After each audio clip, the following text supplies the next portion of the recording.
지난해 이세돌 구단과 바둑 대결을 펼쳤던 알파고. 오늘은요, 중국의 바둑 기사 커제와 대결을 했습니다. 자, 결과가 나왔죠. 네, 그렇습니다. 네, 알파고와 중국 커제 구단과 바둑 대결을 벌였는데요. 뭐 예상했던 대로 커제의 완패로 끝났습니다. 본인은 굉장히 자신감을 보였었는데 오늘 4시간이 넘는 대국에서 한집반으로 알파고가 승리를 거뒀습니다. 커제 구단이 세계 자타가 공인하는 세계 랭킹 1위라고 불리고 있는데요. 큰 실수 이런 것도 없었는데 아주 끝까지 시종 일관 알파고가 야금야금 압박을 해가면서 바둑 전체를 압도하는 그런 형국이었다고 합니다. 사실 이 커제 기사가 이 알파고와의 경기 전에는 이세돌 구단과의 경기를 보면서 되게 자신감을 보였다면서요? 네, 그게 벌써 작년 3월이죠. 중국에서 그 알파고와 이세돌 구단의 대국을 해설했습니다. 그 해설한 후에 알파고가 5대0으로 이제 1국 이기고 나서요. 5국을 다 이길 수 있을 것이다 라는 이야기를 하고, 하지만 나는 이길 수 없다라고 이야기를 했고요. 그리고 또 이세돌 구단이 이제 그 초반에 패배를 거듭하자 이세돌은 인간 대표 자격이 없다라는 그런 이야기까지 했습니다. 하지만 나는 이길 수 있다라는 자신감을 보였는데요. 하지만 이건 벌써 작년 이야기입니다. 그 후에 시간이 조금씩 흐르고 또 이제 알파고가 익명으로 인터넷 바둑을 통해서 이제 최고수, 국내 세계 최고수를 상대로 60연승을 하는데요. 그 후에 나도 이제 이기기 어려울 것이다 라는 이야기를 하면서 입장은 바꿉니다. 따라서 조금 전에 보신 그런 자신만만했던 모습은 뭐 작년 3월 달에 있고, 그 다음에는 이제 자신감을 이미 잃었던 것으로 보입니다. 그만큼 알파고가 또 진화를 하고 업그레이드가 됐기 때문에 실력이 그때랑은 또 달라졌다, 이런 부분도 있겠고요. 자, 커제라는 이 바둑기사 도대체 어느 정도의 최강의 실력을 갖고 있는 사람입니까? 예, 1997년생이니까요. 우리 나이로 치면 21살이고 만 나이로 따지면 20살쯤 됐을 것으로 보이는데요. 중국 내 바둑 랭킹 1위라고 합니다. 그런데 세계 메이저 대회가 우리나라에 있는 삼성화재배를 비롯해서 3개 대회가 있는데 그 대회를 모두 재패를 했습니다. 최연소로요. 그러니까 당연히 세계 랭킹, 그러니까 바둑에는 세계 랭킹제가 없습니다. 그런데 중국 내 1등이고 세계 최연소로 메이저 3대 대회를 모두 다 석권했기 때문에 가장 실력이 뛰어난 기사다라고 평가하는데 시비를 거는 사람은 현재 아무도 없습니다.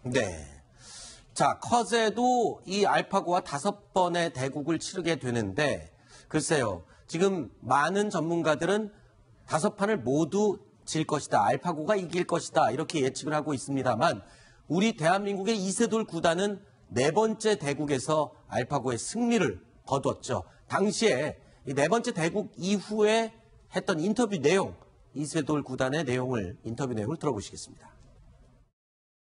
백보다는 흙을 조금 힘들어하는 게 아닌가 싶고요. 자기가 생각하지 못했던 그런 수가 나왔을 때는 일종의 버그 형태로 좀 매수가 진행이 됐거든요. 그래서 생각 못했을 때 좀 대처 능력이 떨어진다. 100으로 이겼기 때문에 마지막 5국에서는 흙으로 한번 두고 싶고요. 100으로 이기는 것보다 흙으로 이기는 게 더 값어치가 있기 때문에 제가 흑본으로 정해놓고 시작을 하는 게 어떤가 좀 회의를 하고 싶습니다. 네, 이세돌 구단이 확실히 커제보다 겸손하군요. 화면으로 봐도 딱 인터뷰 내용이 겸손한 게 느껴집니다. 그런데 자, 알파고가 이세돌 구단과 대결했을 때와 커제 구단과 대결했을 때 어떤 차이가 있는 겁니까? 어떤 부분이 달라진 겁니까, 이번에? 예, 이세돌 구단과 대국을 했을 때는 많은 분들이 기억하시는 것처럼요. 알파고가 어떤 선생님을 놓고 공부한 게 아니라 실제 벌어졌던 바둑 기사의 기보를 놓고 반복적으로 수백만 건의 유명한 대국을 익힌 겁니다. 그래서 어떤 패턴으로 흑과 백돌이 옮겨지고 있는지 이런 것들을 그 기보를 통해서 공부를 했다면 그 사이에 1년여 동안의 이 시간 동안에는 이런 기존의 기보를 반복적으로 더 많은 양을 정말 암기, 주입식으로 공부한 게 아니라 이런 자료 없이 스스로 어떤 돌을 어느 자리에 놓아야 되는지 스스로 판단하는 능력을 아주 많이 길렀다고 합니다. 훨씬 똑똑해진 거군요. 사실 저 말 그대로 액면 그대로 보면 이거는 정말 천지창조 내지는 4차 산업혁명이 금방이라도 돌아온 것처럼 아주 획기적으로 발전을 했다, 이런 이야기인데요. 어느 정도로 자율학습 능력을 키워왔는지는 조금 더 좀 더 연구를 해봐야겠습니다만 그런 방향으로 진화를 하고 있다면 인공지능이 앞으로 우리 인간과 똑같은 어떤 판단력을 갖게 되는 그런 아주 훌륭한 기계로서 장치 역할을 하지 않을까 싶습니다. 우리 이세돌 구단이 알파고와 대결할 때는 온 나라가 떠들썩해서 전부 다 TV에 달려들어서 구경을 하고 진짜 바둑이라는 것을 TV에 앉아서 그렇게 오래 본 적도 다들 처음이었을 겁니다. 그런데 정작 이 커세, 중국의 1위인 커세가 알파고와 지금 대결하는 부분은 중국에서는 TV로 못 본다면서요? 네, 그렇습니다. 이번 중계 자체가 유튜브죠. 유튜브를 인터넷 콘텐츠 플랫폼인 유튜브를 통해서 중계가 진행이 됐는데 중국은 현재 그 유튜브를 차단을 하고 있습니다. 아하. 그러다 보니 이제 중국 내에서는 그 유튜브를 통해서 중계가 되고 있는 그 장면들을 볼 수가 없었고 실제로 그 자신만만해하던 커제 구단이 머리를 쥐어잡고 얼굴을 쥐어잡는 그런 모습들도 국민들이 함께 볼 수 없는 그런 장면이 됐습니다. 그리고 또 중국 내 주요 매체들이 가졌던 어떤 반응도 뜨뜻미지근했는데 뭐 바이두나 텅신 등의 이제 그 뉴스 포털에서도 그 이런 대국 관련 보도가 주요 뉴스로서 소개가 되지 않았습니다. 아하. 또 환구망이라고 하는 이제 관영 매체 또한 대국전 이제 현장 사진을 보여주긴 했는데 해당 내용을 이제 비중 있게 다루지도 않았습니다. 그러다 보니까 이제 중국 최고의 바둑 기사가 나섰는데도 오히려 이세돌, 알파고 그 대결 그때 국내를 정말 떠들썩하게 했던 온 국민이 열광을 했던 그 대전 때보다는 언론의 관심들이 상당히 줄어든 그런 모습을 보였습니다. 네. 자, 남은 경기 일정은 어떻게 됩니까? 알파고. 네, 굉장히 흥미로운데요. 네. 이스돌 구단은 5번을 뒀지만 커제는 3번 둡니다. 네. 오늘 포함해서 3번이고 앞으로 2번의 대국이 남아있는데요. 전 개인적으로 26일이 굉장히 좀 흥미롭습니다. 왜냐하면 역시 세계 최강의 그런 기사 중에 한 명이 구리 렌샤오가 이제 등장하는데 이게 구리 구단에 한 번 두고 알파고가 한 번 두고 그리고 렌샤오가 두고 알파고가 둡니다. 즉 이제 알파고와 대결하는 것이 아니고요. 알파고와 함께 팀으로 이제 그 페어 바둑을 두게 됩니다. 따라서 알파고와 알파고의 대전을 볼 수 있겠고요. 아하. 또 하나는 이제 5명의 중국 내 기사가 상담을 해가지고 같이 회의를 해가지고 한 수를 같이 둘 수 있는 그런 형식으로 5대1로 알파고와 그 대결하게 되는데요. 과연 여기에서도 알파고가 이길 수 있을지 과연 굉장히 좀 궁금한 그런 대국이 이제 예정되어 있습니다. 그렇군요. 자, 뉴스탑 10. 다음 준비된 순위 내용을 살펴보도록 하겠습니다. 그 전에요. 손수호 변호사님 그리고 이동영 동아일보 정책사회부 차장님 얘기는 여기까지만 듣도록 하고요. 이어지는 코너엔 김정봉 전 NSC 정보관리실장 그리고 김정한 채널A 국제부 차장과 함께 하겠습니다. 다음 순위 내용 확인해 보시죠. 오늘 노무현 전 대통령의 서거 8주기 추도식이 열렸습니다. 문재인 대통령이 당선된 지 2주 만에 열린 오늘 추도식. 자, 분위기가 어땠는지 한번 화면 보면서 이야기 들어보겠습니다. 이현수 기자, 어떤 분위기였습니까? 오늘 8주기에는 역대 최대 인파가 모였다고 알려졌는데요. 최측 추산으로 15,000명이라고 발표를 했고요. 그렇지만 이제 오전부터 인파가 몰려드는 바람에 식장에는 가까이 가지도 못하고 밖에서 영상으로 봐야 될 정도로 인파가 많이 몰렸다고 합니다. 예년에는 몇 명 정도 추도식에 참석을 했었답니까? 그때도 발표를 하는 것은 확인이 안 됐는데요. 그렇지만 10,000명 이상 이렇게 모인 거는 좀 이례적이지 않나 그렇게 보고 있는 거예요. 예년에는 그냥 한 몇천 명 정도 규모로 치러지던 추도식이 올해는 10,000명이 넘는 인파로 붐볐다라고 말씀을 해주셨는데, 자, 지금 휴가를 가졌던 문재인 대통령, 현직 대통령으로는 처음으로 추도식에 참석을 했는데 이게 처음이자 마지막 추도식이다 뭐 이런 얘기도 있었고요. 그리고 또 오늘 추도식이 열리기 전에 권양숙 여사와 점심 식사를 했다라고 얘기가 전해지고 있거든요. 어떤 얘기가 오갔답니까? 가족끼리 한 식사기 때문에요. 거기서 이제 나온 내용이 전달은 되진 않았지만 그 권양숙 여사의 사저에서 식사가 이루어졌고요. 또 아들 건호 씨와 또 형 건평 씨까지 참석해서 문재인 대통령과 오찬을 같이 했다고 하고요. 또 그 권양숙 여사는 의원들하고 지인들이 많이 오는 자리이기 때문에 따로 또 육개장 300인분을 준비해서 대접을 했다고 합니다. 그렇군요. 아직 그 안에서 어떤 얘기가 주고받았는지는 정치부 기자들 사이에서 뭐 나온 얘기는 없습니까, 아직? 아직까지는 알려진 바는 없습니다. 알겠습니다. 자, 그리고 조금 전에 잠깐 말씀드렸던 문재인 대통령, 현직 대통령 신분으로서는 노무현 전 대통령의 추도식에 오게 되는 게 처음이자 마지막이 될 거다라는 말을 했습니다. 어떤 뜻인지 그리고 어떻게 말을 했는지 들어보시죠. 오늘 이 추도식에 대통령으로 참석하겠다고 한 약속을 지킬 수 있게 해주신 것에 대해서도 깊이 감사드립니다. 노무현 대통령님도 오늘만큼은 기분 좋다 하실 것 같습니다. 노무현 대통령님, 당신이 그립습니다. 보고 싶습니다. 하지만 저는 앞으로 임기 동안 대통령님을 가슴에만 간직하겠습니다. 현직 대통령으로서 이 자리에 참석하는 것은 오늘이 마지막일 것입니다. 반드시 선거한 대통령이 되어 임무를 다한 다음 다시 찾아뵙겠습니다. 김동혁 기자, 예. 현직 대통령으로서 추도식에는 이제 오늘이 오고 마지막이 될 것이다. 현직으로서는. 예. 자, 어떻게 이 사회 통합, 정치적인 통합 분위기를 좀 강조하기 위한 그런 행보라고 볼 수 있을까요? 어떤 의미가 있을까요? 예, 저는 저 발언이 굉장한 의미를 갖고 있고 또 네. 통합에 있어서 굉장한 의미를 부여하는 그런 발언이었다라고 생각을 하고 있습니다. 네. 왜냐하면 실제로 문재인 대통령을 지지하지 않았던 상당수의 그 반대 유권자들이었죠. 반대 유권자들이 가장 우려했던 것이 다시 한번 이 분열이 이어질 거다. 다시 한번 양극단으로 사회가 갈라질 거다라는 그런 예상을 했었는데 네. 그 예상을 다시 한번 뒤엎는 문재인 대통령의 발언이었다고 생각을 하고 있거든요. 아하. 문재인 대통령 하면은 항상 연상시키는 그 부분이 바로 노무현 전 대통령인데 네. 노무현 전 대통령을 기리지 않겠다라는 그런 의미도 아니고 노무현 대통령을 마음속으로는 기리겠지만 이 추도식에 계속 옴으로써 자신을 지지하지 않는 사람들에게 다시 한번 어떤 공격의 빌미를 주지 않겠다. 네. 그런 의미로도 전 생각이 들어서 문재인 대통령의 이번 행보 또한 굉장히 탁월한 선택이었다라는 생각이 듭니다. 그렇군요. 그러니까 오히려 친문, 친노 이런 이미지를 좀 벗기 위한 그런 선택이었던 거라고 볼 때 그래서일까요? 청와대하고 죄송합니다. 문재인 대통령 이 모두 이번 추도식의 참석에 대해서 아주 조심스러웠다면서요? 예, 현실적인 이유도 있다고 봅니다. 정치적인 이유로는 우리 김동혁 기자가 자세하게 잘 설명을 해줬고요. 네. 이 현실적인 이유를 따져보면요. 대통령 지금 참석하는 행사라는 거는 국가 행사여야 되죠. 네. 그렇죠?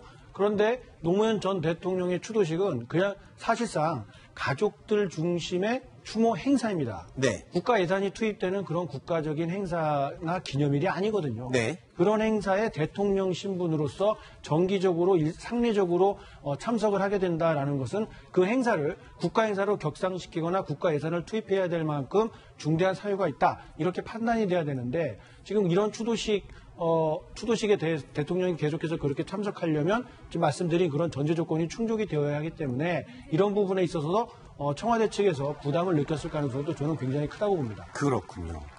자, 그리고 문재인 대통령 하면 잊을 수 없는 장면이 있습니다. 노무현 전 대통령의 영결식장에서 있었던 해프닝 그리고 그에 대한 반응을 보인 문재인 대통령의 모습인데요.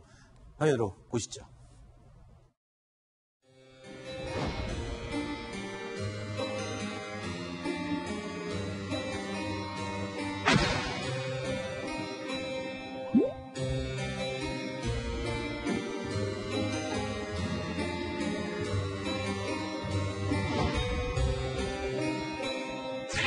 그 화면이 아마도 많은 국민들에게는 문재인이라는 사람을 각인시키는 그런 장면이었다고 생각됩니다. 슬픔과 분노를 억누르고 당시 이명박 대통령에게 머리 숙였던 모습, 이제 그러한 큰 대인배의 모습이 오늘의 문재인을 잊게 한 그런 장면 아닐까 싶습니다. 백운호 의원은 사람을 대하는 태도가 한결같습니다.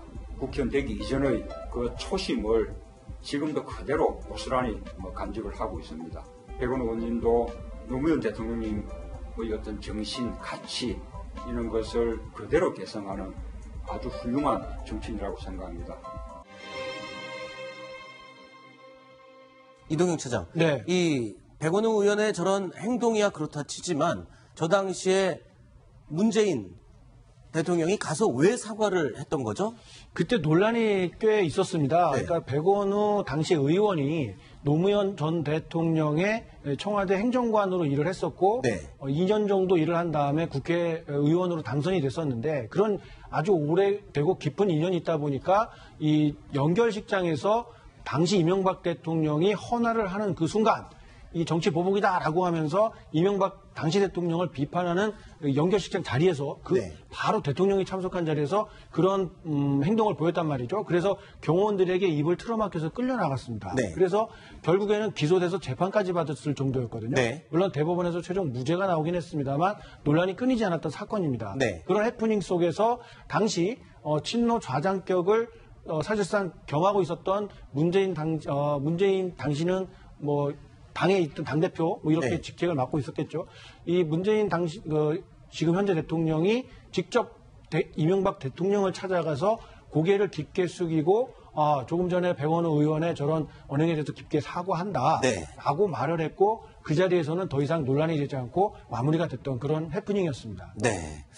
자, 그리고 오늘 추도식에서 문재인 대통령이 눈물을 보이는 순간도 있었다고요? 어떤 상황이었습니까? 네, 영상에 노무현 전 대통령이 나올 때 이제 눈물을 흘렸는데요. 사고 당시에 당일에 생각이 다시 나서 눈물을 흘린 게 아닌가 싶기도 하는 게요. 문재인 대통령이 이제 책에서도 자기 책 운명에서 그날의 상황을 굉장히 자세하게 묘사를 하거든요. 네. 새벽에 전화를 받아서 부산대병원으로 가서 이제 뛰어내리신 것 같습니다. 브리핑을 하고 또 유서를 남기신 것 같습니다. 이런 얘기를 하는 게 굉장히 자세히 나와 있는데 그 당일이 겹쳤을 것 같고요. 네. 또 자신이 대통령이 돼서 이렇게 다시 찾은 거에 대한 남다른 감회도 있었을 것 같습니다. 네. 자, 오늘 문재인 대통령이요, 노무현 전 대통령에 대한 노무현 전 대통령의 유서를 직접 낭독하는 장면이 또 공개가 됐습니다. 어떤 장면인지 확인해 보시죠. 건강이 좋지 않아서 아무것도 할 수가 없다. 책을 읽을 수도, 글을 쓸 수도 없다. 너무 슬퍼하지 마라. 삶과 죽음이 모두 자연의 한 조각 아니겠는가. 미안해하지 마라. 누구도 원망하지 마라. 운명이다. 화장해라.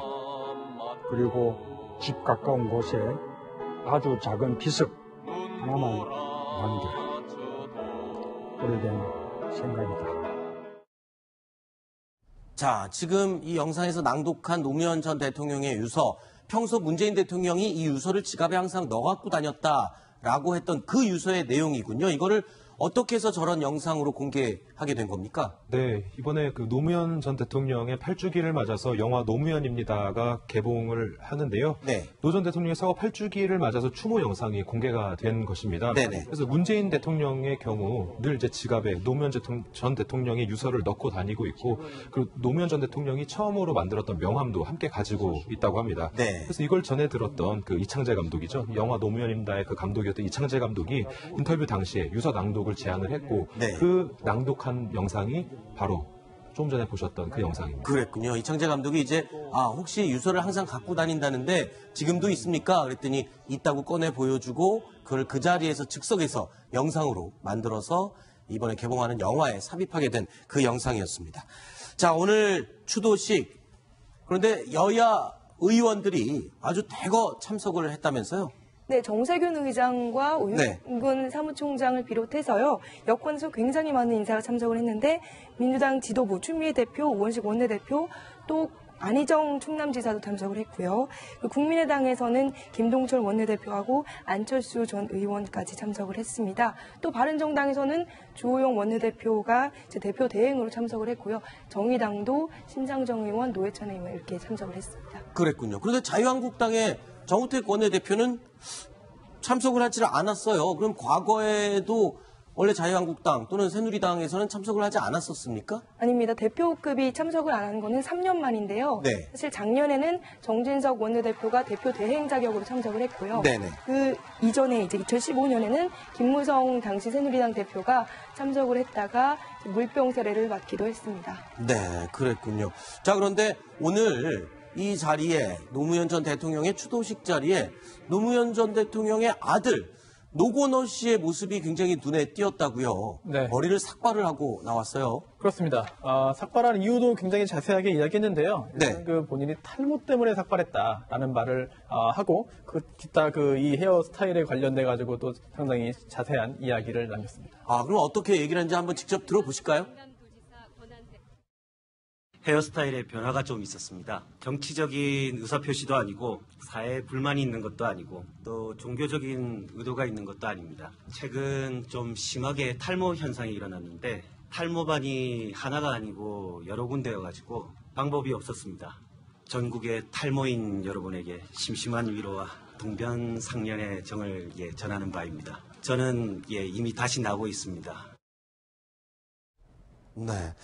자, 노건호 씨 굉장히 점잖게 유머 섞인 말로 지금 추모식에 참석한 사람들에게 이제 본인의 외형이 변한 이유에 대해서 설명을 했는데 사실 지난해 추도식과는 완전히 다른 모습 아닙니까?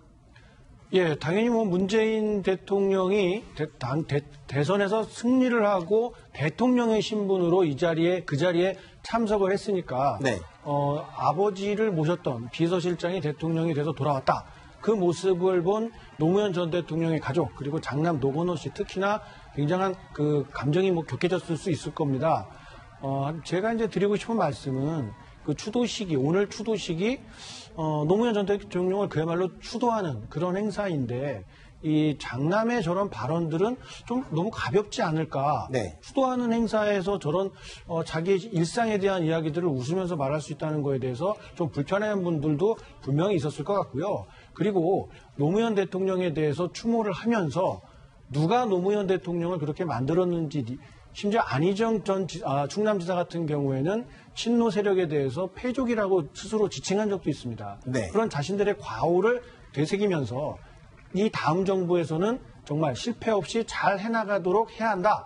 이런 다짐의 이런 말을 했더라면 네. 오히려 그 진정성을 느꼈을 것이고 진정한 국민 통합의 어떤 그런 자세를 보였을 것이다. 이런 평가를 받았을 텐데 추도식 자리에서도 가벼운 농담을 던지고 그들만의 잔치로 비춰질 수 있는 저런 발언들은 적절치 않았다고 보입니다. 네. 글쎄요, 또 이종영 차장은 그렇게 보셨을 수 있겠지만 또 노건호 씨 입장에서는 지난해 김무성 당시 대표에게 굉장히 독설을 날렸었고 그래서 그때가 떠올라서 오히려 더 저런 편한 모습을 일부러 보이고 싶지 않았을까. 지금 화면에 보는 모습이 지난해 추도식이었는데 굉장히 굳은 얼굴로 그 NLL 발언 폭로한 부분에 대해서 김무성 대표에게 지지난 해군요. 죄송합니다.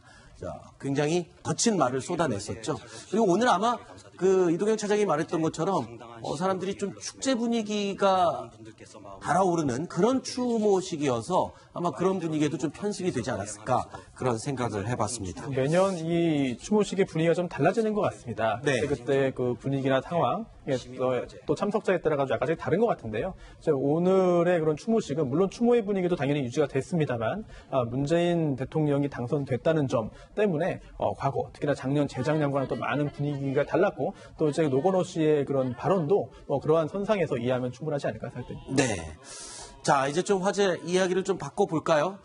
지금 문재인 대통령의 구두가 공개가 되면서 누리꾼들 사이에 큰 화제가 됐다고 하는데 손수호 변호사, 네. 구두가 뭐 어떤 구두길래 이렇게 화제가 되고 있나요? 네, 한 네티즌이 문재인 대통령의 구두 사진을 찍어서 올렸는데요. 이게 최근 사진은 아니고 이제 작년 이제 4월입니다. 네, 어디 지금 무대에 올라가기 위해서 벗어놓은 그런 상태의 사진. 구두를 잠깐 벗어두고 연단에 이제 올라갔는데요. 네네. 그때 이 벗어놓은 구두를 촬영했는데 이 구두의 상표가 굉장히 큰 화제를 지금 모으고 있습니다. 네. 이게 지금 잘 보이는지 모르겠습니다만 저희가 각오를 해놨습니다. 네. 네. 아지오인데요. 이게 네. 잘 생소하긴 합니다. 이게 청각장애인들이 만든 구두 브랜드였고요. 네. 안타깝게도 2013년에 폐업을 해서 새로 이제 그 제품이 나오지는 않는데 그렇다면은 이게 벌써 적어도 3년 이상 신었던 구두가 아니겠느냐 네. 하는 그런 판단을 할 수 있겠고요. 그리고 또 구두가 굉장히 낡았습니다. 이 낡은 것도 굉장히 그런 그 유력한 정당의 유력 정치인 또 오랜 법조인 생활을 했음에도 그냥 평범한 우리 가장처럼 그런 오래된 낡은 구두를 신고 있다는 점이 굉장히 좀 신선했다라는 취지로 올렸는데요. 또 하나가 이 아지오라는 그런 브랜드가 이제 2010년에 이제 광고도 하는데요. 네. 광고 모델료를 쓸 돈이 뭐 당연히 부족하겠죠. 네. 그러자 이제 유명한 유시민 작가를 광고 모델로 이제 지금 이게 사진이 구두 광고 사진 찍은 겁니까? 네, 그렇습니다. 이렇게 하고 또 광고 모델료를 돈으로 받은 게 아니라 얼마나 받았습니까, 그럼? 돈이 아니고요. 네. 갈색 구두, 지금 나오는 구두 한 켤레를 받았다고 합니다. 저 사진 찍기 위해서 신었던 저 구두 한 켤레를 받은 걸 출연료로 그렇습니다. 해서 이 모델의 구두 광고 모델로 나갔다. 네, 청각 장애인들이 만든 그런 그 브랜드이기 때문에 아무래도 시작이 좀 열악했을 것 같습니다. 네. 그러다 보니까 유시민 작가도 좀 흔쾌히 저렇게 응한 것 같고요. 그리고 또 문재인 대통령도 이제 저 상표의 구두를 신고 있는 것을 볼 때 네. 아마도 좋은 취지로 동참했던 것이 아닌가 이렇게 짐작됩니다. 그렇군요. 자, 구두 가격을 제가 좀 알아봤더니 한 켤레 17만 원 정도 하는 구두인데 손으로 다 만들고 수제화라고 알려져 있다고 하네요. 그렇지만 품질은 다른 어느 브랜드의 제품보다 훌륭하다라고 이 구두를 신어본 유시민 작가가 이야기를 했다라고 전해지고 있습니다. 자, 그리고 이번에 야당 얘기로 좀 넘어가 보겠습니다. 7월 3일에 새 지도부를 선출하기로 예정이 돼 있는데, 자, 현재 분위기는 당연히 홍준표가 아니냐, 당 대표가 아니겠냐, 당권을 주지 않겠냐라고 분위기가 만들어지는 가운데 홍준표 전 지사가 SNS에 어떤 글을 올렸다면서 논란이 되고 있다는데 어떤 내용입니까? 네, 선거 보조금이 15% 이상 득표를 해야 나오는데 그게 안 될까봐 나는 대선 후보 시절에 방송 광고도 11번만 했다. 문재인 안철수 후보는 44번을 한 반면에 그렇게 돈을 아꼈다. 그렇게 얘기를 하면서요. 근데 이제 선거 패배 후에 당이 당직자들에게 보너스 잔치를 했다. 네. 이렇게 비판을 한 겁니다. 근데 보너스 잔치라뇨? 무슨 돈을 줬답니까? 근데 이제 당 관계자 얘기를 들어보니까 네. 1월에 당직자들이 선거를 하느라고 휴가를 가지 못해서 네. 선거를 잘 치렀고 잘 치러지는 못했지만 하여튼 거기에 대해서 고생했다. 고생을 굉장히 했고 네. 그래서 이제 휴가비로 200만 원씩 준 거다. 그런데 홍 전 지사가 이렇게 얘기를 하는 거는 다음 당대표에서 너무 자신감을 보이는 게 아니냐, 당원들 생각을 너무 안 하는 게 아니냐 이런 식으로 좀 불쾌감을 드러냈습니다. 네. 연차 월차 휴가가 자유롭지 못한 네. 대신에 이제 겨울에 이제 휴가를 가는 것이 이제 당직자들의 관행이라고 합니다. 아하. 네, 그런데 이번에 그 대선 일정이 저기 바뀌는 바람에 잘 못 갔다고 하는데요. 네. 그러다 보니까 그 부분을 좀 보전해 준 것으로 당직자들은 좀 아쉬운 이야기를 좀 했습니다. 네. 그러니까 홍준표 전 지사 같은 경우에는 이 본인의 지지율, 득표율이 20%를 훌쩍 넘었기 때문에 본인 덕분에 이 선거 보조금도 다 보전받을 수 있었고 이런 부분에 생각이 있었던 것 같습니다. 안 그렇습니까? 네, 그렇게 생각을 하는 그렇죠. 것 같아요. 네. 네. 자, 미국에 있지만 SNS를 통해서 계속 정치 참여를 하고 한 수 거들고 있습니다. 그런데 당대표 출마하기로 마음을 먹은 상태라고 합니까? 어떤 소식이 들리나요? 홍준표 전 지사. 이제 당대표 출마는 모두가 예상하는 부분이고요. 네. 6월 10일에 이제 귀국을 하는 거는 6월 60 민주항쟁 기념일에 맞춰서 오는 거다. 문재인 정부의 보수 죽이기를 더 이상 방치할 수 없다. 이런 뜻을 측근이 전했고요. 그리고 이제 전당대회 출마할 뜻을 굳혔지만 가급적이면은 추대 형식을 바란다. 이런 뜻도 같이 전했습니다. 네. 자, 그리고 최근에 유승민 의원과의 갈등설이 불거지면서 일본으로 떠났던 김무성 대표가 오늘 귀국했습니다. 자, 귀국하면서 기자들에게 어떤 이야기를 했는지 들어보시죠. 머리 식히러 갔는데 좀 쉬다 왔습니다. 우리 바른정당이 국민들에게 좀 파격적으로 이미지가 좀 변화된 모습을 보여드려야 된다는 그런 차원에서 차기 지도부는 좀 젊고 유능하고 있는 그런 사람이 당 지도부가 되기를 바라는 마음을 가지고 있습니다. 어떤 부분을 좀 고려하고 그럼 뭐 전혀 전당대 관여하지 않겠습니다. 차기 당 지도부 관련해서 역할을 하실 생각은 없으십니까? 전당대 또 외국 나갈 생각이십니까? 굉장히 많은 걸 내려놓은 듯한 그런 이미지가 느껴지는데 이현숙이 어떻습니까? 지금 뭐 일본에 갔다 온 다음에 어떤 결심을 하고 왔다 이런 얘기는 좀 비하인드로 안 흘려주던가요? 기자들에게? 생각이 굉장히 복잡하고 많을 것 같긴 한데요. 네. 발언을 극도로 자제하고 있습니다. 네. 또 연찬회 얼마 전에 갔을 때도 기자들끼리 사석에서 모인 자리에서도 나는 얘기를 안 할 거야 하면서 발언을 안 하시더라고요. 네. 일본에서는 뭐 했답니까? 일본에서도 뭐 쉬고 왔다고 얘기를 하지만 오늘 얘기는 이제 차기 전당대회 관련해서 뭐 젊고 유능한 사람이 됐으면 좋겠다 정도만 얘기를 했지 뭐 비대위 그 전에 나왔던 김무성 전 대표가 비대위를 원했다 이런 거에 대해서도 전혀 뭐 아니라고 부정을 했고요. 자기는 그냥 뭐 전혀 관계하지 않겠다 그 정도로 말을 아끼는 모습이었습니다. 네. 예. 자, 그리고 또 김무성 전 대표가 이 출국장에서 나올 때 가방 던지는 모습이 참 인상적이네요. 저 다시 한 번만 보여줄 수 있을까요? 예, 화면. 자, 출국기틀을 하면서 가방을 쭉 밀고 보좌관이 받아갖고 가는 것 같습니다.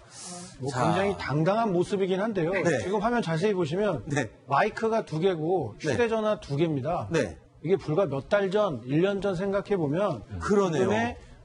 보수 이쪽에 신세가 어떻게 돼 있는지 본인 개인으로서는 저렇게 당당할지 모르겠지만 네. 사회적인 관심도나 중요도는 정말 비교할 수 없이 떨어져 있다. 그리고 기자들에게 뭔가 새로운 것을 제안할 이야기 자체가 없지 않을까 저는 이렇게 생각을 해봅니다. 네. 할 얘기가 없으니까 말을 못하는 거겠죠. 네. 할 얘기가 있으면 지금이라도 누군가를 쏟아내야 됩니다. 근데 네. 시기적으로 봤을 때 여유가 있는 상황이 아니거든요. 지방선거 1년밖에 남지 않았는데 누구를 당 얼굴로 내세워서 뭘 해보겠다라고 말할 수도 없는 그야말로 백지 상태에 빠진 게 지금 범보수 진영의 처지 아닌가 싶습니다. 네. 조금 전에 이 자료 화면을 틀던 우리 제작진이 지금 부조에서 발견해서 저한테 알려준 건데 저 화면 글쎄요. 저 재밌어 보이는 화면이기도 하지만 나와서 취재진이 몇 명 나와 있지 않은 저 상황 이 부분을 또 이동영 차장이 짚어줬습니다. 현재 보수당의 입장이 이렇게 처해진 게 아니냐 이런 걸 대변해 준다라고 얘기를 해주셨습니다.